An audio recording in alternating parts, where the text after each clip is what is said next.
Je voudrais, à l'entame de mon propos, déjà remercier le gouverneur de Saint-Louis pour sa disponibilité et pour son engagement pour ce projet structurant de la navigabilité sur le fleuve Sénégal. C'est ce qui nous vaut d'être ici aujourd'hui, comme vous le dites, pour une réunion d'information et de sensibilisation sur ce chaînon manquant de la chaîne des infrastructures de première génération de l'Organisation pour la mise en valeur du fleuve Sénégal. Je voudrais surtout remercier le président de la République du Sénégal, son Excellence Macky Sall, pour son leadership dans ce projet qui aujourd'hui permet l'espoir de le voir se réaliser très rapidement. Le plus important, c'était le financement. Pas que le financement, me diriez-vous, il y a les études qui devaient être faites, il y a beaucoup d'autres aspects qui devaient être gérés. Mais le plus important, convenez avec moi, c'est l'argent, comme on le dit, c'est le nerf de la guerre. Et pour un projet aussi structurant, aussi important, il faut beaucoup d'argent. Et grâce à Dieu, grâce à l'engagement de nos États, de nos chefs d'État, mais à l'engagement du Sénégal, ce projet aujourd'hui a beaucoup de chance par rapport à la mobilisation du financement. Ce n'était pas gagné d'avance.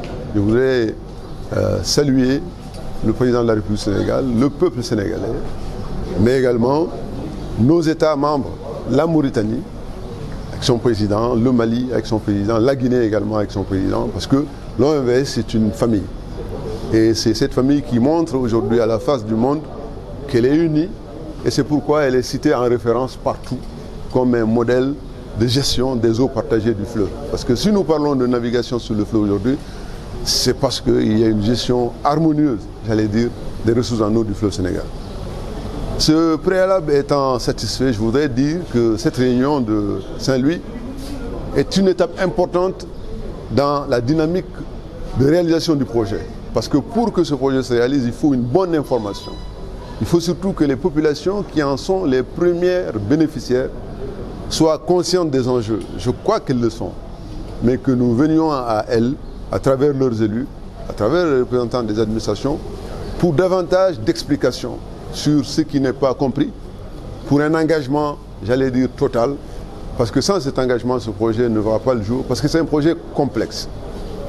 La réunion de Saint-Louis, avec l'appui du gouverneur, avait pour but, justement, d'engager ce débat qui n'a pas commencé aujourd'hui, mais qui connaît, avec les nouveaux développements que le projet connaît, véritablement un moment important. Et c'est pourquoi qu'il s'agisse de la réalisation du port de Saint-Louis, qui doit être une solution à la problématique posée par aujourd'hui la brèche sur la langue de Barbarie.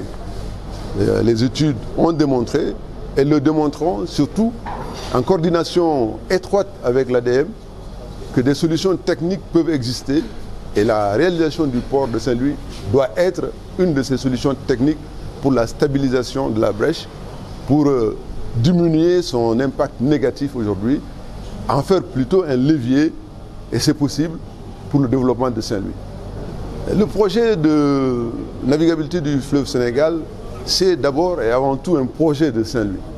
Pourquoi? En termes financiers, plus de la moitié du financement total du projet est dédié à des activités qui se dérouleront à Saint-Louis. C'est pour nous un véritable motif de satisfaction parce que c'est un levier de développement pour la ville de Saint-Louis, pour les communautés voisines de Saint-Louis, pas que Saint-Louis. Mais, je vais mal le répéter, c'est un projet sur 3 pieds. Le premier pied, c'est Saint-Louis, son port, ses ports, j'allais dire, parce qu'il y a le port commercial, mais il y a le port de pêche, il y a également le port de plaisance. Mais il y a le deuxième pied qui est le port fluvial de Ambidédi, au terminus donc, du parcours sur 905 km qui va accueillir les navires qui viendront de Saint-Louis. Et il y a le troisième pied qui est extrêmement important en Mauritanie, qui est la construction des chantiers navals pour la batellerie, pour faire en sorte que les bateaux soient réparés, que de nouveaux bateaux soient construits.